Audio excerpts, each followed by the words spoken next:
We Need Each Other is a podcast about the importance of human interaction. It provides reminders that we are not intended to live in isolation. Human beings need each other. The things about another that pisses you off and the things that take you over the moon are all opportunities to see through another's eyes, recognize their intrinsic value, and then look more deeply within ourselves to find the love that's always there. And here we are for a new episode of We Need Each Other. And I'm excited about this guest because I've been curious about a perspective that he's going to be able to shed for us. And I want to first just read his bio and introduce you to Ade Anifowose. He is a visionary, a channel, a healer, intuitive transformational agent, life coach, radio host, artist, and writer. Ade, for over 20 years, has devoted his life to being both a student and teacher of ancient wisdom.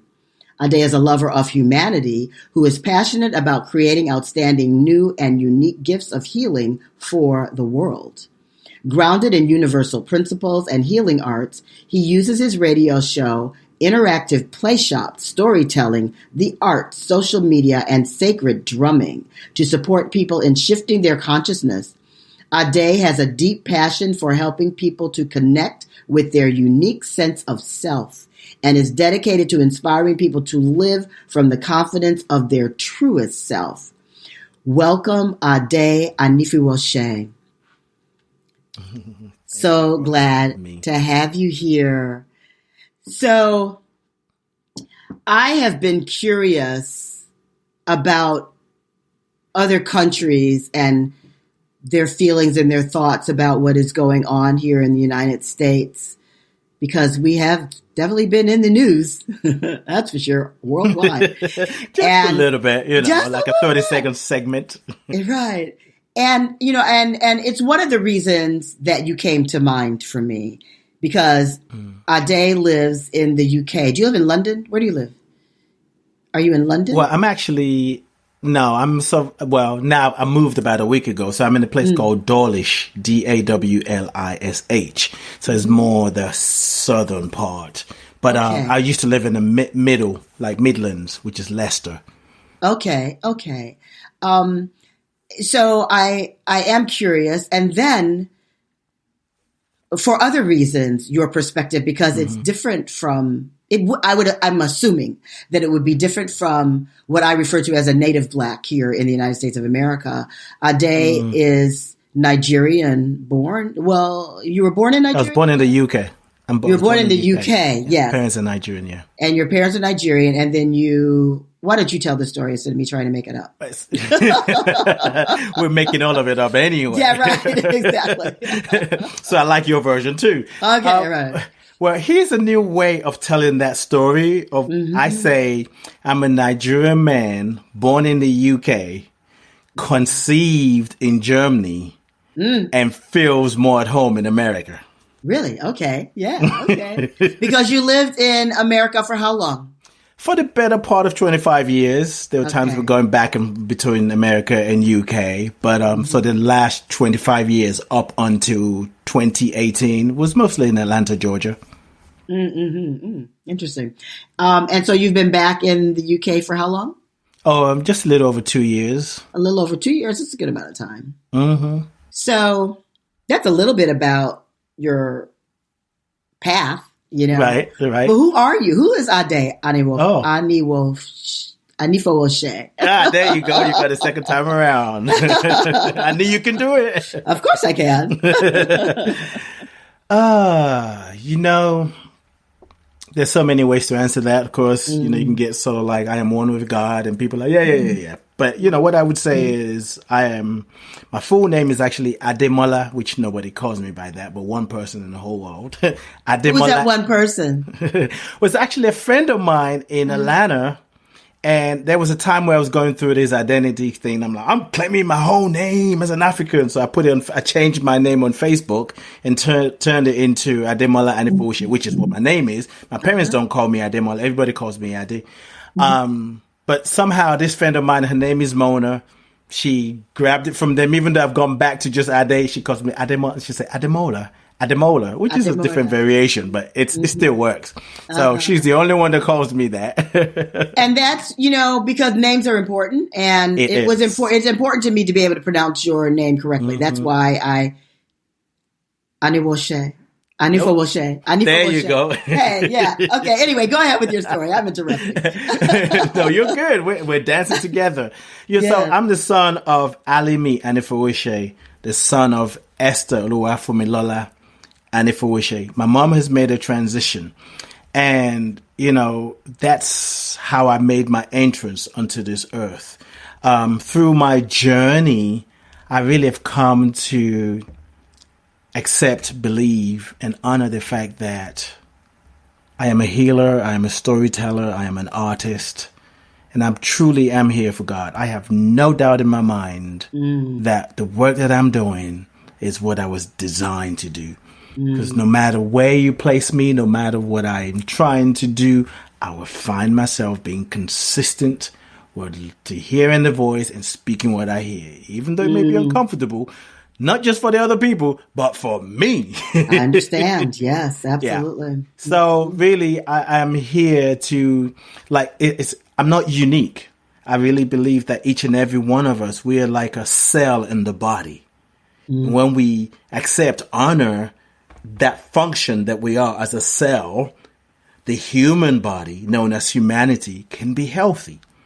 For whatever reason, which has been a lot of growth and pain and doubts and worries and excitement and joy, I have just decided this is what I'm doing. I'm going to stay true. And that doesn't mean, I'm only I show up I show up in many ways, but I know it's all the same thing. It's like really everything I do is another way to express God is. Yeah. God is. God is. Is what? Whatever. So that's who I be. Beautiful. That's beautiful. So knowing that you live from the inside out, I'm curious what your insight is on what is being asked of human beings right now.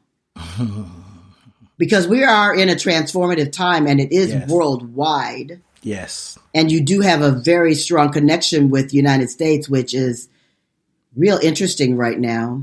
And I know in London, I don't know about the UK in general, but I know it's interesting over there also.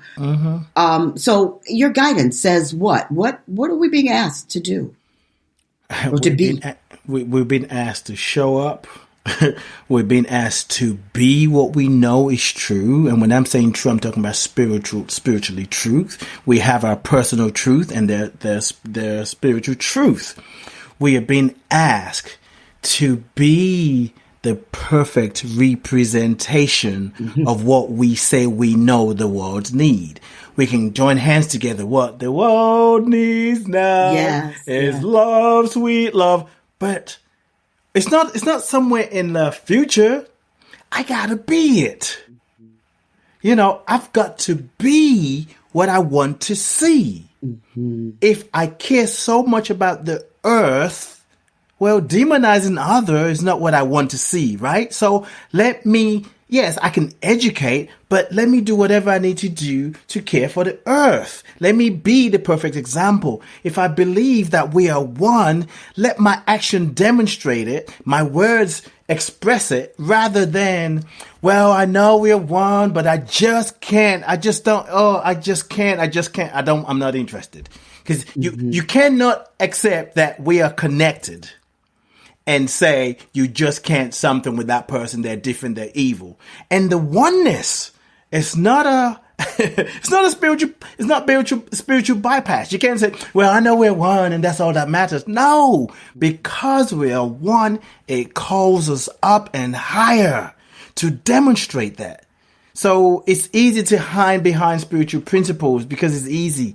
When we talk about racial justice and inequality, our white brothers and sisters can just say, well, why can't we just be a human race? We are. However, we show up differently, and how we show up sometimes determines if we live or die. So for me, I feel like right now, it's like we're being called to show up and speak up, and at the same time to be what we know is true. It's so easy to talk about what the future would be. Some of us are saying we're worried about the future, we're leaving for our children. Well, what are you doing to create the future? To change it. What are you doing? Exactly. Are you complaining and judging others because that's what you're creating for them? Yes. We don't wait for the future. There is no future. Yeah. The future is in me here. And how do I create the future? Yes. I create it by the words, the actions that I'm taking right now, by my thoughts. So we're being called, we're being challenged to remember that we need each other. We've been hiding behind all sorts of privileges. Privilege of being a man, a woman, being white, being black, being African, being European. Just all the things, all the things that we've used to kind of make ourselves feel safe. Mm-hmm. I feel like we're being called out of it. Mm-hmm. Why is it so difficult for people? It's a pandemic, exactly. Yes. Why is this a difficult, from your perspective, a difficult step for people to take? Because it is obviously a difficult step for people to take. That seems obvious. Truly. Well, so what I would say, based on what I feel, know, and see, and from people that I'm around, and just my own internal guidance and experience, it's a lot easier if we just do the same thing over and over and over again. I don't have to think so much. Mm-hmm. But there's a consequences for that. There's a consequences for every action. And now the idea of having to choose a different thought seems like, oh my God, I got to choose a different thought. I got to choose to be different. I need to choose a different perspective. I feel like that's challenging us. When it's sometimes just easy to get the information from the news media, from our political leaders, to just get this, and then we based we base what we hear from them, whether we're going to accept it. We base that on how we're going to live our lives. And a lot of us are waking up. When you talk about America, and it's global, but particularly America and UK, a lot of white people are waking up. Mm-hmm. A lot of white people are going, oh my God, I didn't know this is happening. I didn't know it was happening. And the thing is my friend and mentor, Reverend Deborah L. Johnson. Ah, yes, I adore her. Yeah, she is amazing. And she gives us this analogy, and she takes us through a process. But I'm just going to narrow it down, break it down, and use my own way. So hopefully if she hears this, she won't be mad at me. But most of us, on a day-to-day basis, if you think about what it takes, what you do on a daily basis, you go through the things that you did. Well, maybe woke up, brushed your teeth, had breakfast, went out, went to the grocery store, and came back. Most of us will think that. And the thoughts that we think about what we did is usually about what we don't even think too much. If it's just like what we did, but we're not thinking about, oh, I am an able body. I was able to get out of bed without having anybody help me out. I was able to park my car and walk to the grocery store. Now, if someone who needs a wheelchair to go somewhere, we have to do a little bit of thinking, a different way of thinking. Like, okay, now I'm going to this new store. I've just moved to a new place. I wonder if it's wheelchair accessible. They have to think of that. Oh, I'm having a celebration. Can you come out? It's like, well, they're going to ask questions that we don't think about. That we don't think of, right. Because that's their life. That's privilege. Mm-hmm. The privilege not to think about what other people are dealing with and going through. Mm-hmm. It's easy to say, I know people are suffering in Africa, which I think is a load of BS. People are suffering everywhere. And I'm biased, being an African heritage. Mm-hmm. But having to think differently, it's like going to the gym. So it's like, oh, I don't know if I'm going to go to the gym today. But we're in a time now where if we want to keep our sanity, we're being invited to the spiritual gym. And it's like, oh, I don't feel like pushing weights today. My back hurts. Mm-hmm. But life is still happening. Life is still happening. So people are finding it challenging, from my perspective, is because what is happening doesn't allow us to go back to sleep. Mm-hmm. And sometimes it's just easy to just press the snooze button and say 5 more minutes. There's so much going on that we can't even find the alarm anymore. We don't know which one is the snooze button. It's like, is that the stop button or the snooze button? So it's challenging to grow. As human beings, we're creatures of habit. So we've been forced to grow.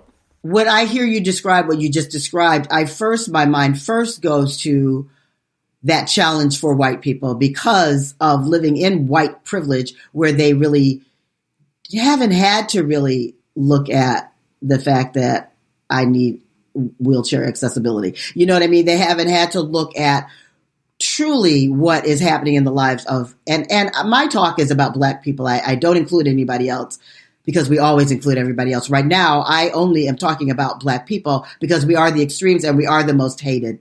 So they haven't had to think about it, and their eyes are open and their hearts are open, but they can go back to sleep, and they sometimes don't realize that they're going back to sleep. But also, how does that same thing, that same concept apply to Black people? In so many ways. I just co-led a social justice conference this past weekend. And then I was telling a friend of mine who was talking about us doing some work together around racial equity and transformation. And this is not some Black people may get triggered about what I'm saying, what I'm about to say, and I'm okay with that. Just as much as we're calling white people out, we got to call ourselves out. There's some things I don't know. And even on a deeper level and more of a universal level, if I'm calling somebody out and I'm expecting them to change because their way of being or the privilege they had or have has affected my life and I'm calling them out, that's part of it.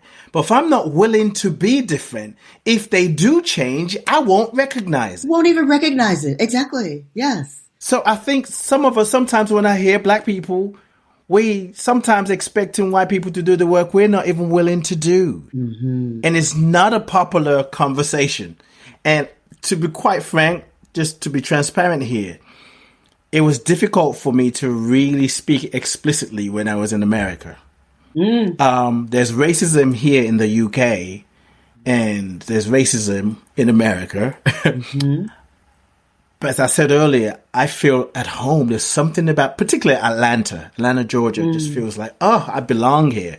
And sometimes I say it's got to be some kind of past life, some soul recognition connection there. So I'm kind of okay with that. But because of, I've always been intuitive, even when I didn't know it. Yes.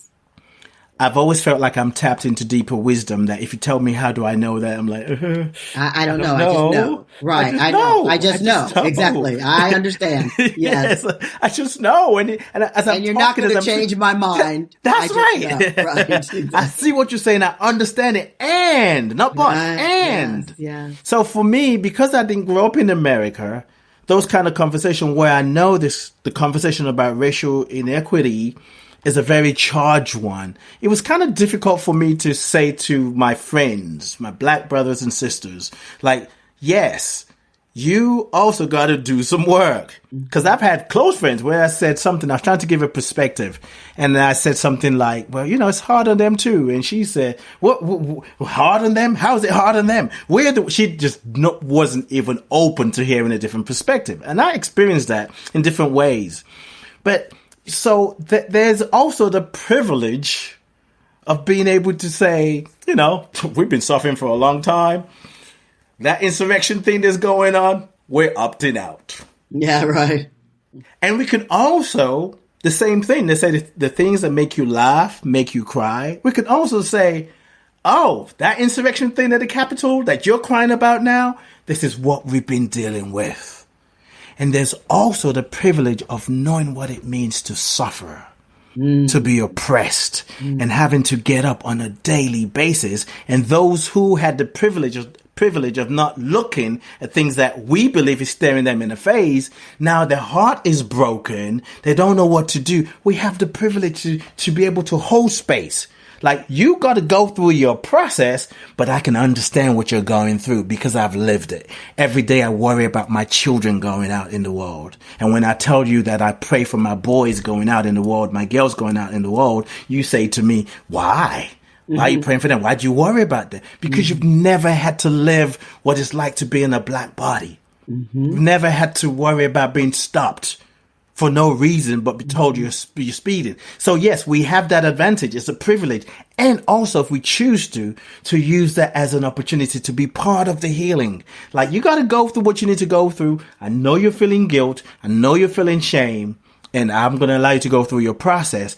And I can hold space for you because we need each other. We need each other. We need each other. And we can't even be delusional about white people, because they're white people who fight for the cause, who've like lost family members, been, kicked out as a Euro and lover, because they knew that this is about humanity. And there's some people who have to die with the idea of we're different, and there's nothing we can do about that. But we all have privilege. If a black American comes to UK, it's like, oh my God. And I'm going off on a tangent here. Sometimes when I was in America and I hear black people talk about white people, they feel not privileged. What's the word? The word it's not deserving. Entitled. White people feel entitled, and I'm like, it's not a white American thing. It's an American thing. America feels entitled. That's true. America feels like we're the leader of the world. You're leading us as what? Because you have the most powerful force. You tell us you have the most. Is that what your leadership is about? Or is it about how we engage, how we relate? What leadership are you really talking about? Is it about money? If that's your leadership about your military forces and the money, I can do with that kind of leadership. But there is a sense of entitlement, and it doesn't have to be a negative thing. It's not good or bad. Right, it's just what it is. Right. We just look at it. Now we have to face it and look at it. So what is the deep dive that you think black people need to do? So here's the thing. You said black people in America or black people in the diaspora? Well, see, exactly. In America, we'll say first. Okay, let's start with that. So what they need to do about what? Healing their, like we talk about white people, what they need to do. What is it that black people need to do to heal? Yeah. It's in the question. Do what you need to do to heal. Like whether white people, whether we ever, well, I'm going to say it that way, whether we ever end white supremacy in our lifetime, do the work you need to do so that you can take care, that you are responsible for your own health and well-being. It's like recognize that you're part of something greater, something more. So when I do my healing work doesn't happen in a box. But when you commit to going to the spiritual gym, you develop your core, your spiritual core. You develop flexibility, strength to deal with the BS in the world. And it doesn't mean you put up with things that you don't need to put up with. But even just by your way of being changes how you relate to people in an environment. And that, I think, is a thing that needs to be understood. I'm teaching a class called Crowned, and it's about, for black people, about decolonizing the mind. And yes. And as, I realized that decolonization, that colonization, it runs just as deep as racism does in them. It is just as deep. And things come out of our mouths that we don't even recognize is aligned with colonization, just like things come out of their mouths that they don't realize is aligned with racism. And, it's when you do that inner work and recognize that you're living from the inside out, that you are connected and aligned with and loving who you are at such a deep level, and knowing that you're here at this particular time for a particular purpose, then that is where the rooting out of that colonization occurs. But when we keep, and I hate to say it like this, but I said earlier, black people include everybody in our conversation. It's when we say, when we're talking about what's just, we hardly say black people, we say black and brown. We're always including someone else. And right now, if we can heal that connection to Black people, it buoys everybody up. Mm-hmm. Nobody's more hated than we are. Mm-hmm. And so right now, for me, it's really about focusing on Black people, but we keep bringing our need to make white people okay into our conversations. Yes. And it's not about somebody being okay and not being okay. It's can you just face that this science says this about us? Yeah. And that we have such tremendous value for things that are chemical about who we are. Exactly. And, I'm going to share personal experience just to goes along with what you just said. And I also understand partly how I see it of our almost like a need to include other people because we've been excluded. Mm-hmm. We don't want to do what was done to us. Mm-hmm. So we're trying to be the example. And that's why it's important to do our own healing work so we can listen to guidance. Mm-hmm. And the guidance can say, right now, just deal with Black people, which, particularly from the American perspective, the African Americans go through all this name change, Black, Negro, and all the other names that came before that. Mm-hmm. And, yes, Collared, and all the other ones. Yeah, right. And I'm at a place now where, I kind of like a one-man campaign, just throw it out every now and then. It's like, even the idea of calling ourselves Black, that we need to drop that. We're brown. I'm on the very beginning of the brown shade. Mm-hmm. Yeah. This, when you look at the hue, the color of humanity, all of us are just like different shades. And so that idea of Black, but we'll stay with that because that's what we use. So, well, what I have learned, and sorry to interrupt you, but what I've learned and see how you feel about this is when I'm speaking with people who are Black in the minds of people in America who are from other countries, they don't refer to themselves as Black. They refer to themselves, I'm not Black, I'm Nigerian. I'm not Black, I'm Jamaican. I'm not Black, I'm Haitian. I'm not, Black means a person from the United States of America. Exactly. Right. Alicia Keys, in one interview, I'm going to come back to the thing, that personal story. Alicia Keys, I was watching the interview and she said, I may be wrong, but I think she said, my mother is from Italy. Uh-huh. And my dad is Black. Mm-hmm. And I remember thinking, interesting. She's not the only one to say it, but It's like, Black becomes an origin. Yes. Which could take us to a whole different conversation. But let me turn it back to the question you asked me, or what I was going to say earlier. So I recently got a funding with an organization called Interplay. And it's an art-based organization where we use storytelling, sound, movement, and stillness to return people back to their truth and accessing the body wisdom. I've been part of that for so many years now. And I applied for a racial equity and transformation grant, and I got it. And the event that I'm working on is called Representing Our Ancestors, Representing Our Stories. The event is going to be a 3-month thing, and the event really is about having us go back to what is the strength, what are the strengths, the ideas, the strength, the wisdom that our ancestors use to navigate the challenging experiences that they went through. Mm-hmm. And also creating a space for us to grieve the pain and the struggle of the past. Because sometimes in a spiritual community, as human beings, we want to jump. Right. Jump past the pain. Yes.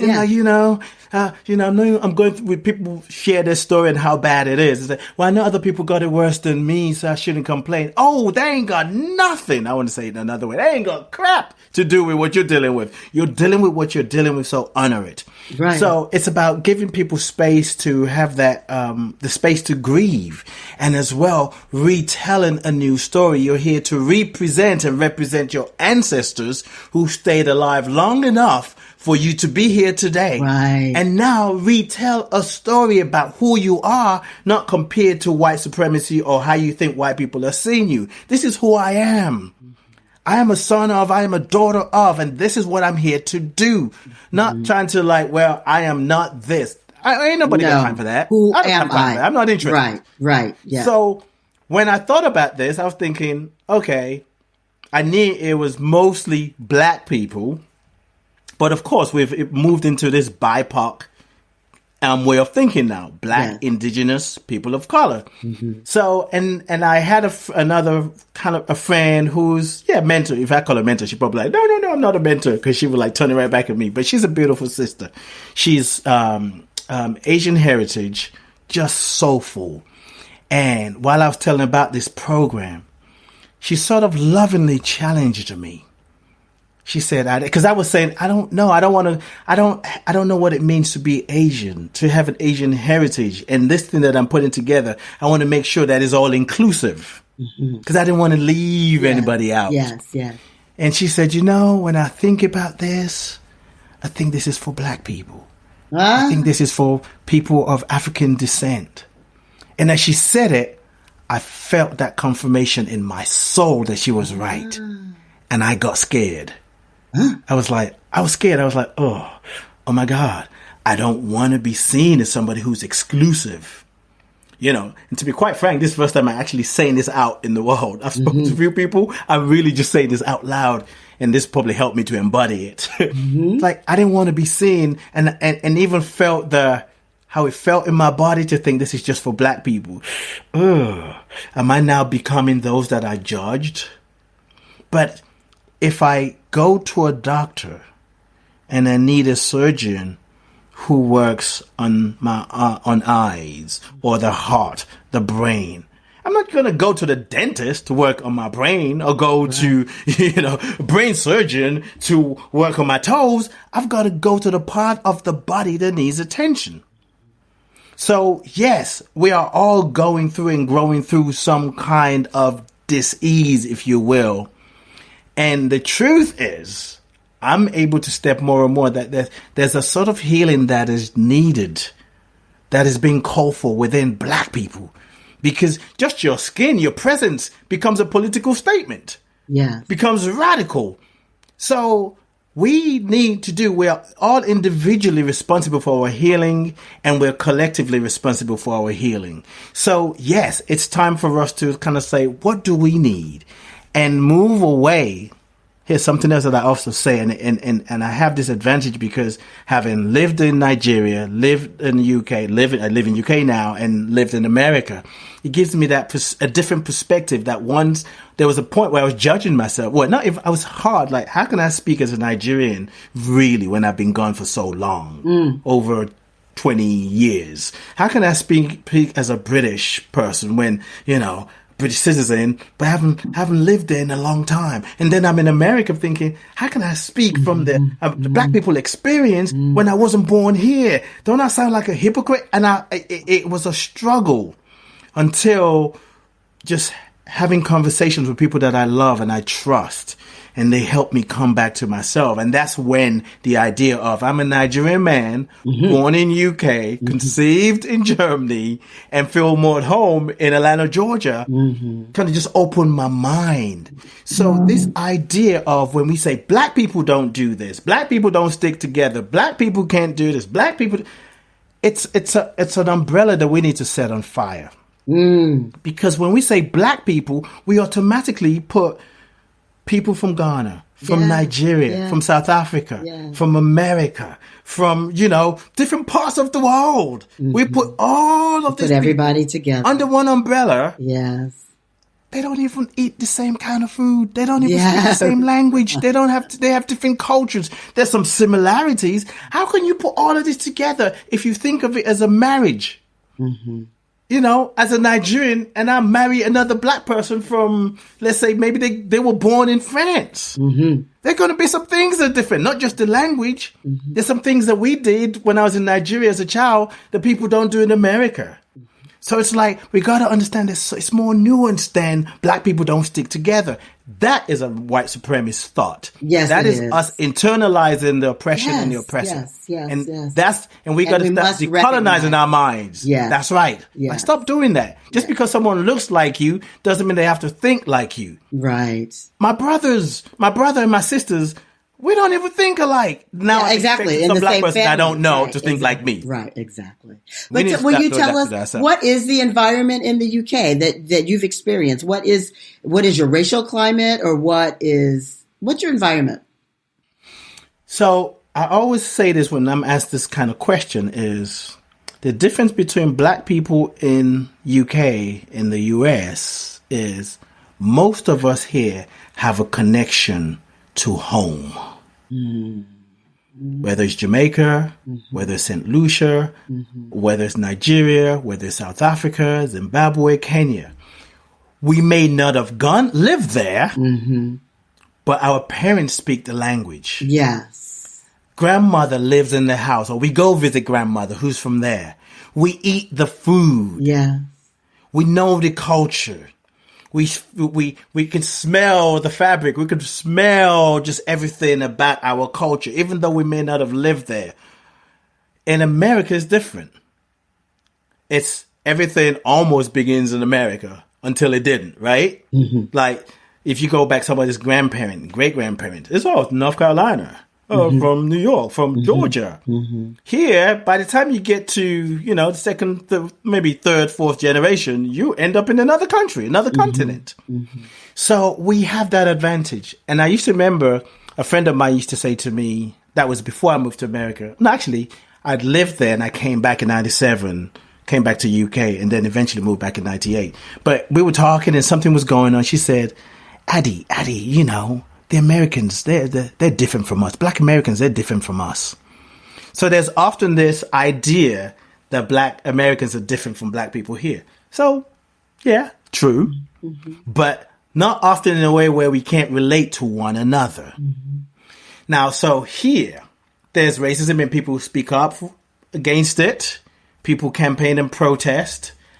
But it's kind of low key. And I often say, whatever's going on in the world, if the volume is a maximum is 10, in America is always on 20. So when we talk about racism, it's like on 20 in America. The inequality is on 20. Here, maybe about 7, maybe even about 5. So yes, though we know that this is unacceptable and we're trying to right the injustice, there's still that comfort to go back into our heritage. So sometimes you hear Black people here saying, well, what's going on in America is just in America. And I just want to jump through the radio. It's like, hey, you flipping kidding me? Wake the flip up. But I get it. We all see the world differently. So here, white people here would deny this racism. You have people in power, broadcasters saying things, and you're like, wait a minute. Did he just say what I thought he said? There's a sister, Efwa Hesh. She wrote a book. I think it's called Brit-ish. So it's British, but she did Brit-ish. Her mother's Ghanaian, and I think her father is from maybe Germany or something like that. And she had a show where they're on a panel, and she was highlighting the injustice in the UK. And it was her. There was a guy, I'm not sure if he's Pakistani and Indian, I just know he's Asian. And the other people was a white man and a white woman. And when she expressed this thing that we're going to talk about, how the injustice in the UK, and the white guy, the first thing he said to her was, Efwa, if you really don't like what's going on in this country so much, why don't you leave?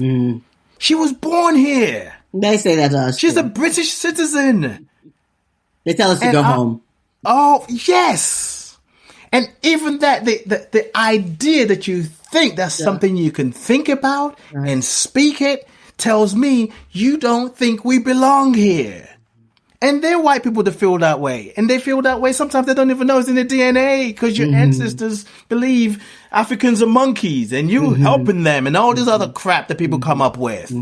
And some of the things that we live that even as Black people, as African descent people, as wherever we're from, the way we see the world, it's in our DNA. We heard it.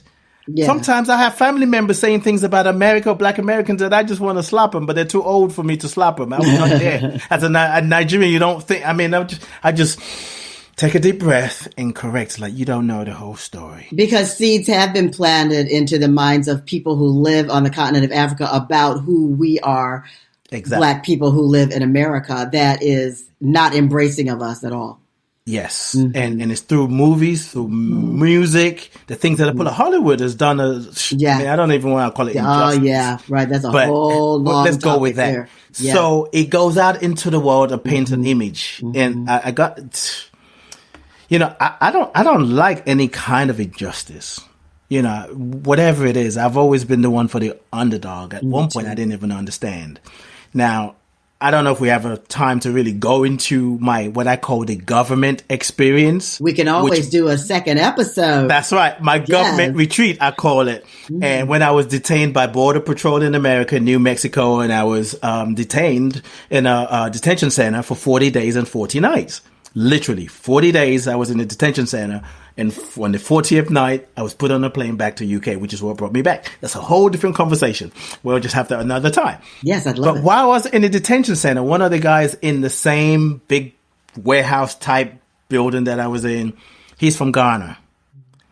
And first time in America, trying to get into America, and he was trying to convince me that most black people in America are into drugs and crime because that's what he sees. And he was backing up. I've seen the movies. I listened to the song. And he's the first in there to listen to what they call, which is, I think is ridiculous, gangster rap. That's a whole different conversation. I have so many of those. And all black on black crime. Ooh, don't get me started. What about white on white crime? So he'll be the first one, listen to those kind of things. And he was trying to I don't know, argue, debate me. And I'm thinking, I've lived in this country. I've been around black people. And you see one aspect and you believe that's the way it is. And we went back and forth. I said, you know what? I'm done. I'm not having this conversation with you. One night they had the TV on and they had, I think it was BT, and it was to his whatever. He's like, see? Because it was a lot of crime and drugs, and he was like, see what I told you. And he was like saying, this is my point. And I looked at it, I said, I'll put it nicely, I said, no, you're an idiot if you believe just what you're seeing. Right. If that's what you said, I said, you haven't got a clue what you're talking about. I said, you're talking about black people in a country that you're trying to get into, and why you're behind is detained, and you think you know better than the people that live here. I said, you have no idea what's going on. Right. I said, if that's what you believe, I don't even need to, I don't need to have a conversation with you because it's pointless. I literally went off in a nice possible way. So much so he didn't talk to me after that. But I called him out later. I'm like, if that's why you're not talking to me, you got it twisted. But the thing is, these images and sounds and images are put out into the world. So much is done. Even the idea of constantly putting black people that are being killed in the news. Yeah. Even though you're constantly seeing that, we don't want to accept that a human being could do something like that. So to protect ourselves, we're like, well, if someone was killed, they must have done something wrong. Right. And it's unconscious. But until you start digging deeper, you start digging deep and you realize, maybe there's a little bit more. Maybe there's a wrong that's happening, but it's not the wrong that I thought is happening. The fact that we can watch someone being killed had a police officer having his knee on another human being for 8 minutes and 46 seconds. Whatever, and can't breathe. Right. And he thinks that's acceptable. And then when people protest because of that, because in your mind, you just can't handle it, you blame the protesters and say, well, I understand protesting, but why they loot? No, you're missing the point. The loot is part of the consequences of what you saw. And it's not just starting from the police officer putting his knee on another man's neck. This has been happening for years. So the looting that you're experiencing is a consequence. It's frustration, it's anger. It's anger. And there's a right to be angry. It's an emotion. Yes. God created anger. God created anger. Everything comes from God. So we're supposed to dismiss the fact that we have anger. There are things to be angry about. That's what creates change. Yes. That's what creates change. Until we get angry, there is no change. There is no change. There's sometimes I've gotten so angry with myself and what I've created. I'm like, you just need to stop this foolishness. I go off on myself. Yeah. And I have myself make a different choice. And sometimes we get so comfortable in what we have, where we live, the privileges that we have, that we don't get angry enough. We don't get and angry then sometimes enough. We get in the and then we're community. controlled by those out there who say, well, don't be angry. Well, yes, you sound why are you so angry? And why are you so angry? And then we go, oh, my God, I need to fit into this world, so I can't be angry. Yes. Those days are over. Those days are over. Those days are over. Righteous anger is necessary. Yes. It's necessary, or that anger will consume us. That anger will consume the oppressed. Yes. So in order to resurrect, you got to access some anger, like enough already. Enough. And sometimes it can look like looting. Sometimes it can look like a protest. So you're advocating violence. Go sit down somewhere. Right. What was it was the anger and fear that was an insurrection. Yes. It's the same energy. The opposite end of the spectrum.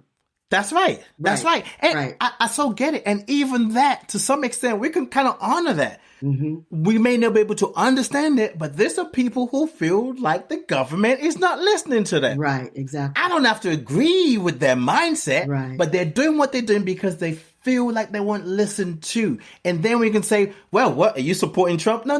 We got to zoom out. We got to make this broader and look at the bigger picture.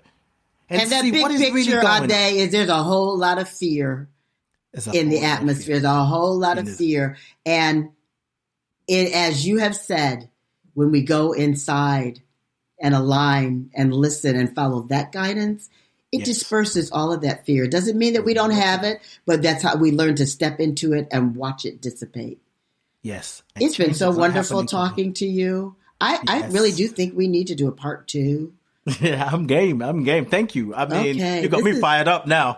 Yeah, I know, right? This is good. Thank you for the opportunity. Wow, I'm so glad. Honestly, Spirit dropped you into me and said, Ade. And I was like, Ade, I wonder if he even remembers who I am, you know? Of course. And you said your sacred yes. And I so appreciate it. That is Deborah's book, my favorite book of all time. Yes. My favorite book of all time, The Sacred Yes. Readers, listeners, if you haven't read it, go read Reverend Deborah L. Johnson's book, The Sacred Yes. It is amazing. And and Black people, I really recommend that book. Yes. You know, those who are saying, what healing do I need to do? I'm the one that's been oppressed. Or even if you're doing your healing work, that book just breaks things down in a way that makes your soul come alive. Yes. It will set you free. Yes. Yeah. Yes, absolutely. I adore you. I adore you. Thank you. Thank you for this so space. So much. Thank you for entering this space and being here with me. I really appreciate it. And listeners, look out for a part 2. There's so much more that we could be talking about because we're on the same wavelength and I love it. And it's really about we're in the midst of change and we are here on the planet for that reason. And we know and we honor that. We're here for God. We're here for God and God only. I am. And God only. That's it. God only. Ade Anifowose. Yay. Anifowose. I'm so proud of you. I'm proud of you too. Have a wonderful day. Thank you so much. We will be talking again soon.